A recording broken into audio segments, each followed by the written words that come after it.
मधुपुर गांव में रहने वाली 5 साल की मीरा कृष्ण भगवान के प्रति भक्तपूर्ण रुझान रखती है। उसके पास कृष्ण जी की संगमरमर की एक मूर्ति थी। वो निष्दिन प्रतिमा की पूजा करती थी। आज सुबह वो पूजा कर ही रही थी कि उसका पिता मनचंद्र कहता है, मीरा बिटिया, आजा, खाना खा ले। पिताजी, भला भगवान से पहले भक्त कैसे खा सकता है? बस कृष्ण जी को भूख लगाकर आती हूँ। अगस्त के आगाज के कुछ दिन के बाद गांव में जन्माष्टमी का दिन दस्तक देता है। गिरिधर मनचंद के घर आकर कहता है, अरे मनचंद, कहाँ हो भाई? बाबा तो बाहर गए हैं। कोई काम था क्या काका? जन्माष्टमी की मिठाई लाया था बिटिया। अपने गिरधर काका के हाथ से मीठी मिठाई खाएगी ना मेरी मीरा? गिरधर काका, मैंने जन्माष्टमी का निर्जला उपवास रखा है। ये मिठाई तो मैं रात के जन्माष्टमी के जश्न के बाद खा सकूंगी। मीरा खुश मन से पूरे घर को फूल से सजा धजा कर श्री कृष्ण के श्रृंगार समेत आरती भोग करके अपनी कृष्ण भक्ति जाहिर करती है। भक्त की ओर से जन्म दिवस की सैकड़ों शुभकामनाएं स्वीकार करो कृष्ण कन्हैया। दिन महीने और महीने बरस में गुजरते जा रहे थे, जिसके साथ फिर जन्माष्टमी का दिन आता है। मीरा अपनी कृष्ण की मूर्ति से बतियाते हुए कहती है, देखो कान्हा, मैंने तुम्हारे खातिर ये सुंदर वस्त्र बनाए हैं। इस जन्माष्टमी तुम्हारी मीरा तुमको इसी बसंती रंग में रंगेगी। अरे मीरा बिटिया, अब तो बच्ची नहीं रही, सयानी हो चुकी है। अब तो मूरत से बतियाना बंद कर दे। बाबा, मेरे खातिर ये मूर्ति मेरे मुरली मनोहर की छवि छाया है। मैंने तो सोच लिया है, इन्हें अपनी ससुराल भी संग लिए जाऊंगी। तभी एकाएक गिरधर आकर कहता है, कृष्ण जन्माष्टमी की बहुत सारी बधाइयां मीरा बिटिया, ये ले मिठाई। काका, पिछले 15 साल से आप जन्माष्टमी में मिठाई लेकर आते हैं, मगर हर बार तू इन्हें खाने से मना करती है। सोचता हूँ मीरा बिटिया, इन मिठाई को देख तेरा जी नहीं ललचाता? काका, दुनिया की कोई भी चीज मीरा को इतना मोहित नहीं कर सकेगी जितना कि श्यामा की सांवली सूरत। हाँ, ये तो 100 पैसे सच कह रही है। तेरी भक्ति एकदम उस मीरा से मेल खाती है जो मनमोहन की प्रिय भक्त थी।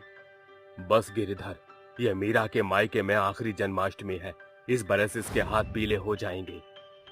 कुछ दिन बाद मीरा का रिश्ता सरोजा के बेटे माधव से तय हो जाता है। मीरा अपने कृष्ण की मूर्ति को अपने संग ले जाती है।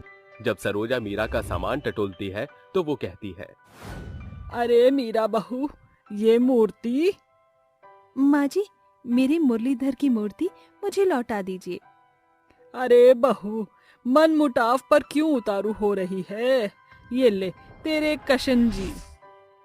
अगले सवेरे नहा धोकर कृष्ण की प्रतिमा को घर के मंदिर में स्थापित करके पूजा पाठ करती हुई वो गाती है, राधे कृष्ण की ज्योति अलौकिक तीनों लोक में छाई रही है। भक्ति विवश एक प्रेम पुजारिन फिर भी दीप जलाई रही है। गीत की गूंज से सरोजा और माधव मंदिर में आकर खड़े हो जाते हैं। फिर मीरा सरोजा का आशीर्वाद लेती है। दूधो नहाओ पूतो फलो।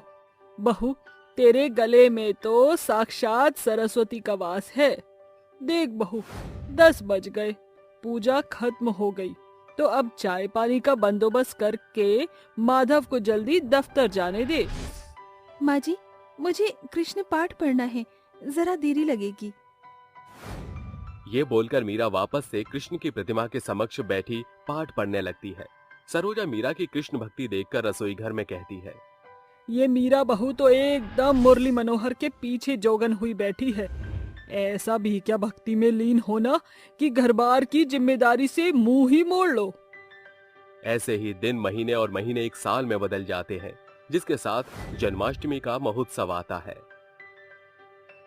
माँ जी, ये जन्माष्टमी की सामग्री है, इसे सांझ से पहले मंगवा दीजिए।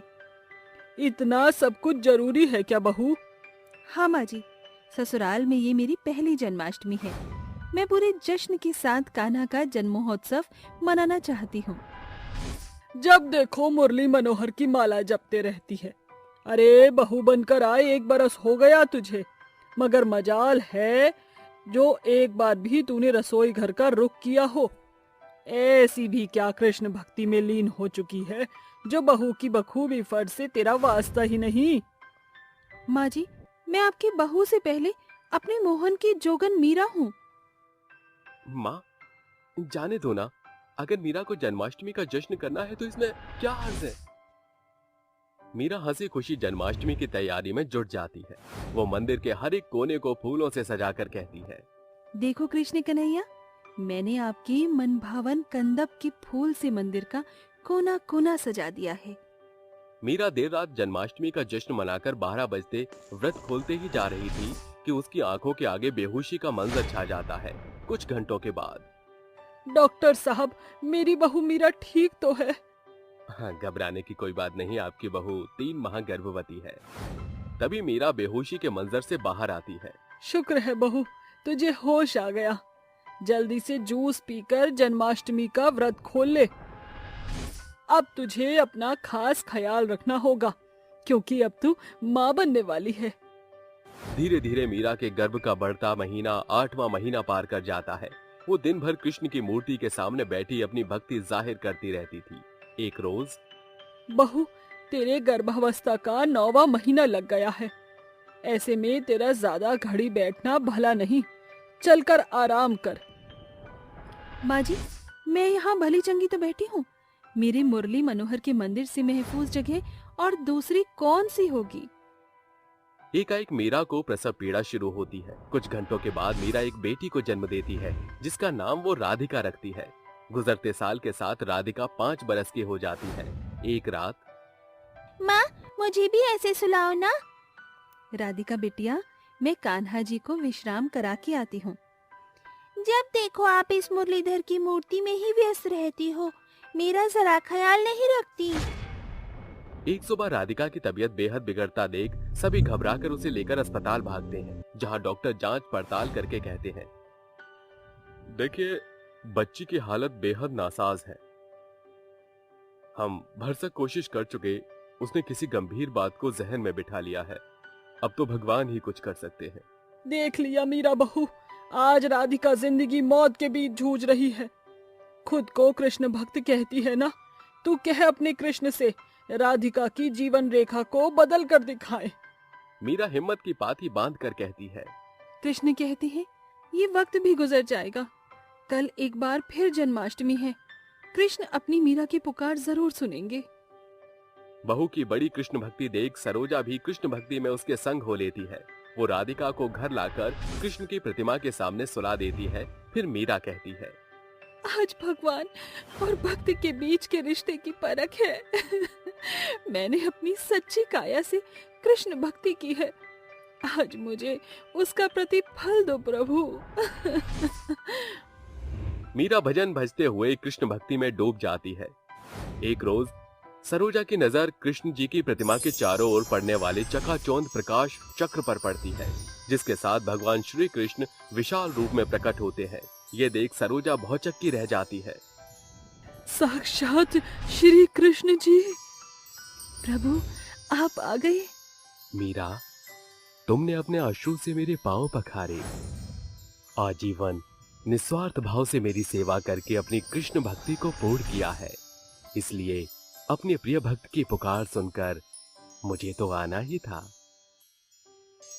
श्री कृष्ण अपने सुनहरे मोर पंख से जैसे राधिका के सिर से पांव को स्पर्श करते हैं, एक तेज रोशनी राधिका में समा जाती है। वो झट से अपने पैरों पर उठ खड़ी होती है। इतने में श्री कृष्ण वहां से ओझल हो जाते हैं। माँ, राधिका, मेरी बच्ची। बहू, सचमुच तेरी कृष्ण भक्ति ने आज ये साबित कर दिया कि युग कोई भी हो, भगवान अपने भक्त की पुकार सुनकर प्रकट होते हैं। अब से तेरी सास भी जपेगी गोविंद कृष्ण। हाँ माँ जी, इस वर्ष की जन्माष्टमी में जोरों शोरों से जश्न मनाएंगे। अंत में दोनों सास बहू साथ मिलकर जन्माष्टमी का बड़ा जश्न आयोजित करती हुई, जिसमें नृत्य, कृष्ण भजन, जन्म अवसर की धूमधाम इत्यादि में भागीदारी दिखाकर एक समान कृष्ण भक्ति को जाहिर करती हैं। और हर एक साल जन्माष्टमी पर उनकी कृष्ण भक्ति इसी प्रकार कायम रहती है।